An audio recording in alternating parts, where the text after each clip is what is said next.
it could be interesting as, we are going to see ZZQ just kill himself to the neutrals over in the jungle, and he'll be the first death of the game, but not first blood. They are trying to go in on Azil. Like you said, they might have an opportunity to do so, and they walked in front of the planet's roll, and, well, Clinks is going to get first blood, so a good job there by Undyne. I think CDEC is kind of this underrated team at the moment, as, they came in first in Division 2, and bottom lane, Echo has just made a complete rotation. They're going to snowball over to Zeal. They'll bring in the Primal Beast. They'll try to come over and maybe turn this around with a third hero to make it a 3v3, and Zeal taking a lot of damage as that ult comes out for a second, but it's enough to get the kill into Zeal. They'll end up trading, though, the Clinks, which isn't the best trade for them to make, as Undyne now trying to deal with the Spiderlings coming his way, and 70 will try to help him out with that trample, too.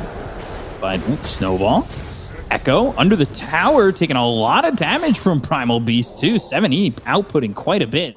They know he's around here somewhere, but they scanned him even.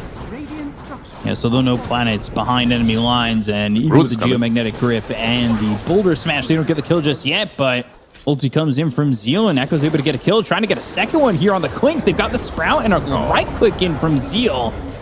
They've got the Trample, and 7E, he does have that ult available. He'll pulverize Zeal, though. He's going to walk away from this one. They've dropped on the Tombstone, and 7E gets nothing out of this rotation. The massive 50 gold from all those spiders that he got. It was just a bunch of threes. It was nice. Snowball. And trying to TP out. Roll will come in, stop that. And it'll be ZZQ who gets the kill onto Undyne. You have a Primal Beast behind them, potentially looking for a pinch if they want to save this mid-tier 1. The pushing power from EHOME is no joke. Top lane, yeah, they're going to go for the Morphling. They're looking for Shiro. He'll waveform away. They use the Primal Split. Shiro on the run, stunned up, right-clicked and killed. So Shiro doesn't make an escape. Reapplied like 2 or 3 times over bot and looking for that Clinks, but never quite got the damage out there. Didn't have the vision, but ZZQ's here. He's got the dust ready to go right on him, and it's an Undying that's going to get the kill onto QQ and take out the Clinks again. But look at where Primal Beast is. 7E Sprout, who cares? I'm trampling. He might become full for Clinks. Bottom lane.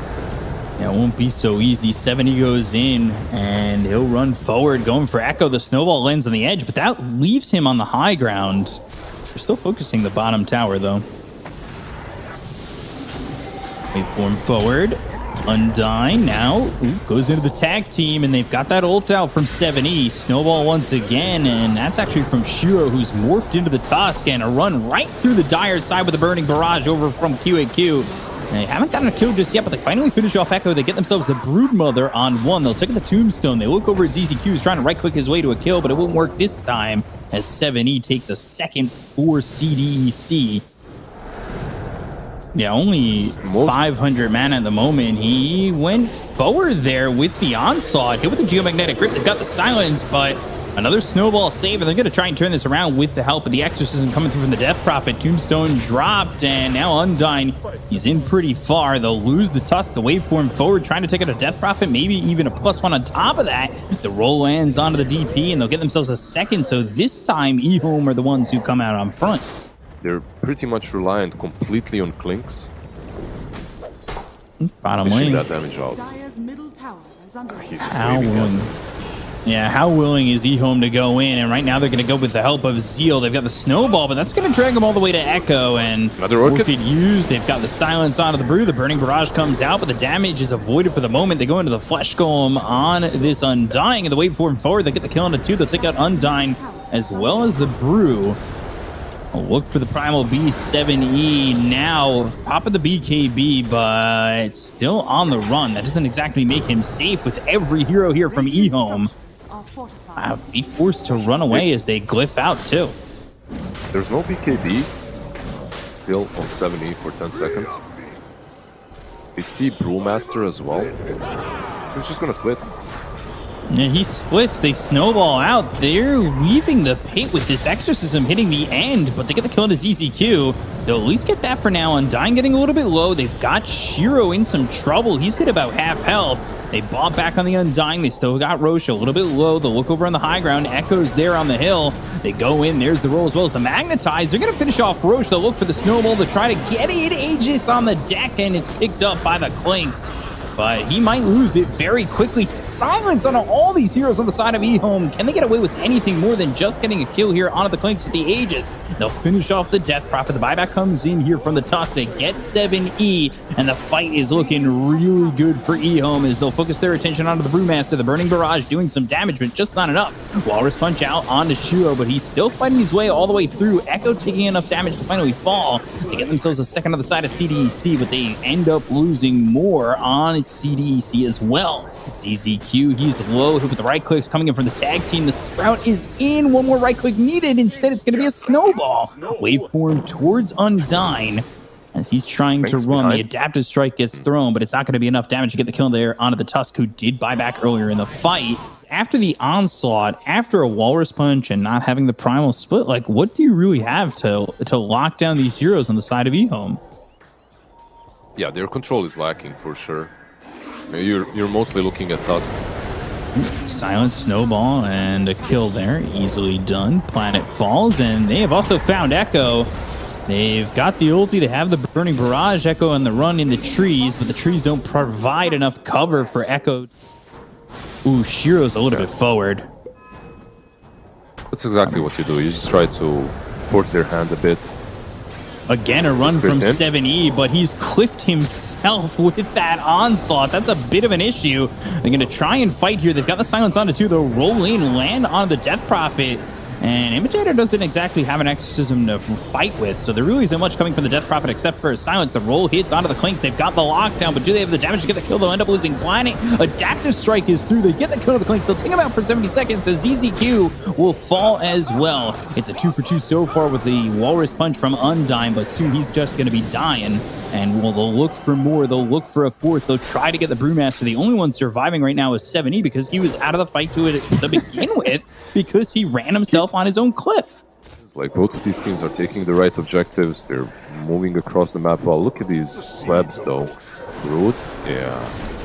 There we go. They got the Silence, and they're going to onslaught onto the high ground once again. 7E trying to put out the damage. Undyne goes in with a Walrus Punch, but Undyne again will probably fall. They'll BKB on Zeal, but now no Nature's Prophet. Roll hits on a 7E. They've got themselves the Primal Split. They'll look over the Death Prophet, who did use that Exorcism, and it's not going to last too long, because they're able to get the damage out and kill off this Death Prophet. ZZQ trying to survive as the buyback comes out from the Tusk. 7E with BKB. Onslaught's forward and uses that uproar. The damage, it looked like it was there for a second, but the Morphling's able to survive as the Snowball comes in with the Walrus Punch. They finally finish off Shiro, and that makes this a victory so far for CDC, and 7E wants more. They'll go after Planet. The Onslaught misses. The roll is in, and he'll finish off 7E instead. Clinks moves forward, but he's able to juke with the roll and get some space, and the Tusk has been rooted thanks to the Brood Axe. So Planet, TP, and escape. Tusk going in. Maybe Echo's Brood still can here. actually Tusk, do something you about this. just bought back Undyne. You may not want to be there, and you're about to get snared once more. So they get the kill on Undyne. They'll look over the Brewmaster. The fight never exactly ended. But this time, Brew will walk away. He's the one that dishes out a ton of damage, and he's the one that fell first. Plus, he didn't have a buyback. He immediately went for the BKB and tried to survive, but he was just in too far. They've got the Silence out of ZZQ, and they will quickly dispatch this Undying, who does have buyback. So ZZQ is going to be back really quickly. They're going to buy back on the Brewmaster, who fell to Zeal. The damage out there from him and Shiro. 3-man Silence from Imitator, but they just don't have the help at the moment as 7E finally walks in with the BKB being popped by Shiro. But can he get anything more? The Spinner Snare, not going to snare anybody up. Nobody fell for the trap just yet. However, Clinks, Planet taking some damage. Planet turns around, looks for the roll. It's going to be off the mark. They're still looking for this Clinks. They'll get the Walrus Punch. They'll finish him off. So Planet out of the fight, and Echo in a little bit too far. He dropped his Spinner Snare down, but it's just nowhere near the fight. The uproar gets popped with the BKB being popped by Zeal to get out of this one with a TP. They'll go after ZZQ again, who just bought back. They bought back on Echo, but the Burning Barrage damage is just too much for ZZQ to handle. 40 seconds, no Undying, though. Undying, he's become what you said he would, and he's been pretty much food. And look at that. Like, look at the damage it did to Roche, too. They'll look for the spinner snare and try to maybe get in for the Aegis, but the roll's a little bit too late. They get the kill on Undying, but they'll end up losing Planet, so there's 3 heroes alive for EHOME. Focus Imitator quite a bit. Ooh, just going in with a Walrus Punch. Look at that. Burning barrage damage. Well, look at Zeal. Like, he's not even thinking about defending this. He's on the bottom lane. Together with Planet, they're trying to set up... If someone defends, they're trying to set up a kill with Nullifier Orchid. They will glyph again, and now finally these heroes are starting to return back to the base, and they're going to look forward. They're going to try and do what they wanted to with Planet, going in with the kick, but they've got the snowball, right? Quick damage coming in out of Q with the Q, and the Clinks is still able to survive with the Burning Barrage coming out, but they finally get the first life out of the hands of the Clinks. They'll take out Planet. There's no more Earth Spirit. Waveform over to the side. Look for 70 with BKB being popped. He'll go to the Uproar. The damage coming out. It's a lot on Azil. He's in some trouble. The snowball comes in. They get the kill on the Nature's Prophet, and they look for more. You got to Sprout out just in time, but I don't know how much is going to help as well. Now the Morphling turns into the Tusk. They get the snowball off, and they kill off Undying. They'll buy back on Zeal, though. Right click through all the way, trying to get the kill into the Brewmaster, who's able to TP out. And that bottom tier 3, it is getting low, but it's not a big problem just yet. I'm trying to figure out this Primal Beast. I've been watching him. It feels like his fights can be very feast or famine. But I guess that's also can be said for everybody. They're going to go through with the Onslaught. They're going to look to get themselves at least one. They get the kill to Echo. They'll end up losing Undying as the Morphling immediately looking for the waveform away, because they're going to lose ZZQ, and they bought back on the Tusk, so Undying going to be back into the fray of this CDC side, and it looks like they're probably going to get away with going after these tier 4s and forcing EHOME to fight when they don't want to. I mean, these heroes, especially Echo, he's dead for 80. Like, they have no way to defend, and they've got another Exorcism going. They can't base race. They never got through the bottom lane with that Nature's Prophet, and they're going to go here as they've got the Burning Barrage damage going out. They get the kill to Zeal. He's going to be dead for 100 seconds. They'll end up losing Shiro, and that should be all they've written for this one as CDEC. Yeah, I think we're just waiting for the level 6 on mid lane. Right? Like, the moment Ember gets his, we have the Beast top lane already.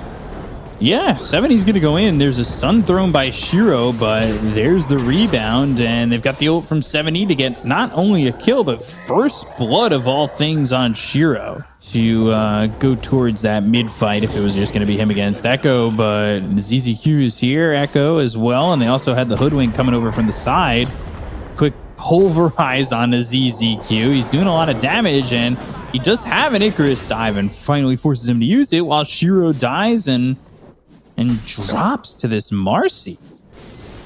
He's not really having a good time. And Chrono? He's chronoed now, too.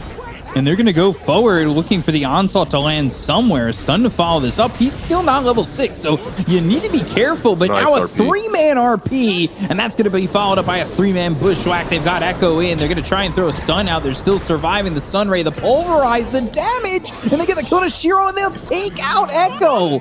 Somehow, EHOME, they're empty-handed in this exchange, and they don't even get 7E. More. Tiny. Yeah, Tiny trying to make something happen, but with nothing around him, it's not going to work out. And how do you even... When do you farm that? They can give him some space, but I would even argue that that space would be better used somewhere RP else. bottom. They're going to try and go for this Faceless Void, and they put it all together to get this kill. They have the damage to get this Faceless Void. Mid lane, and Avalanche is there. Toss up into the air. They'll get themselves a kill onto Echo and look to get a tier 1. The Onslaught forward hits on a ZZQ. He'll try to run, but eventually with no Icarus dive, he will fall, and it will be to this Marcy. Farming so fast. Bushwhack and Sharp Shooter. Going to be thrown over on to this Alchemist, who finally dies with the Slight. Onslaught in with a BKB, goes to the Pulverize. Sure, RP comes out from Zeal. It's going to be on a 2. They've got themselves the egg, and it doesn't go off. They get the kill on his EZQ. The time dilation over on the Echo. He's trying to run. He's got the Remnant away, but they'll onslaught and follow him. So they'll stick with Echo. He'll use another Remnant over to the side with the Wraithfire Blast, hitting on a QEQ. So he needs to be careful about how he approaches this, but he still has that Chronosphere. If they find an opening that might benefit them, the right clicks in onto the Marcy as the Avalanche is going to be thrown forward onto Shiro. They've got the Hoodwink over to the side too, and no slight connection. In it at all. Ooh, Undyne again. He is very dead. This time Planet gets the kill. Still a 5k lead, and I know it's, quote, an Alchemist lineup, but it's not like Alchemist is exactly farming anything at the moment, so it is really just that natural 5k lead as there's going to be a fight looking for this Tiny. Avalanche onslaught, and all of a sudden Echo takes a lot of damage and even falls after they get the kill on the Imitator. Kind of close, as they're going to get themselves their hands on the first Roche too. So first Aegis into the side of CDEC. Wraithfire Blast, RP comes out, and they've got the Supernova once again. So Imitator falls, and the right click damage to take out a second. They'll end up losing the Marcy. It's EHOME that smokes up instead. And they're going to look. They're trying to go as Onslaught pulverized. First life out of the hands of the Wraith King. Can they follow it up with the second kill? Well, Shiro's going to try and run away. And there's the Chronosphere coming out. But where is this follow-up damage? They'll finally find it with a kill on a Planet as well as Echo. There was a lot of damage that came out afterwards as they'll get themselves 3, but this RP, is it going to be enough? They've got themselves a double damage. They'll take the Aegis out of the hands of this Faceless Void. Undyne, he's not really an unprized as they're going to throw over that stun. They've got the Unstable Concoction, and one slam on the Pulverize flattens those bones and grinds them up into a pulp. They have Zeal in their hands. They'll get the full team wipe in CDEC. The last fight didn't go their way, but this one certainly did. Instead, he went for Kai and Sanj, next Shivas. I like this way more. Yeah. Even if I didn't have an Alchemist, I still think this build would be my preferred one. Dispose, and the damage from the Marcy. All of a sudden, they get the first life out of the hands of the Wraith King, and the Onslaught stun. They'll have the lockdown. There's the Pulverized. Sharpshooter comes out, but they get the kill on the Shield. They'll take out the Zeal. They bought back on the Phoenix, and Echo trying to make something out of nothing. He wants at least Imitator, and he will at least get that, but does he survive? They go over with 7E again. They're right on top of this Ember, and he cannot Remnant away. So Echo's dead, and another fight going the way of CDEC. And it's pretty nuts. Like it? It's very Ember fast. has been caught. Yeah, he is in some trouble, but, well, now Searing Chains as well as the Skewer on Imitator. He's not imitating enough, but, well, they get the kill on a Zeal. They'll lose the Tiny, and Echo's going to be a fatality there for the side of EHOME. I don't know if they were expecting to lose both of them. They're going to try and smoke, but, like, yeah, at 70, he doesn't even need to be in the Roche pit. He can just frontline. He's got no fear. He's got a Shivas. He's so tanky. He's strong, and they can't find their way in. Aegis into the hands of the Faceless Void once again. Bushwhack as well as the Boomerang, and a time dilation coming through onto this Hoodwink. They're going to try and clean up as EHOME trying to fight. They were trying to get themselves an Aegis, but they're going to lose themselves Planet, and he'll buy back immediately. Reincarnation is gone. They've got themselves, oh, the RP. They'll take out Undyne, but they end up losing Echo. They've got the damage, but not enough damage. Time Walk in, Time Walk back into the Supernova. Not the Hokey Pokey they were looking for, but still another Time Walk and another kill on a Shiro. They'll look for Echo, the BKB. What's it doing for you? Not much. Sleight of Fist looking for the Remnant, but here comes the Pulverize as he'll pulverize your hopes of winning this game into the ground. Very, very sad. Come on, everyone. Everybody push at the same time. Get us our first racks, please. They don't have RP. Come on, guys. You can do it. Oh, gosh. Time Walk in with the Ags. They're not focusing the racks, but they are going to try and focus the life of this Faceless Void. They get the kill on a Zeal. It's just Time Walk and health back, and Shiro's gone once again. They'll call GG, and that's going to be the end of the game. Them. Oh, he chrono no racks again. Oh, no.